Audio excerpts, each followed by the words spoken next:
Guys, dito kami sa labas ni Biko. Guys, pabalik-balik sa dito sa labas.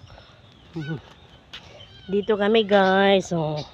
Sa labas kami ni Biko. Yung isa. Mamaya nandito na yung isang babae. Si Kai Kai.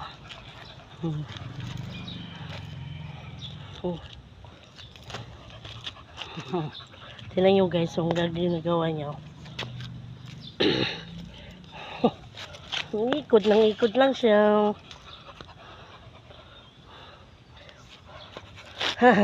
Ang cute niya. Ano, uwi na tayo? O, hintayin mo yung asawa mo. Guys, malabas kami dito kami sa labas. Bahay namin nandoon.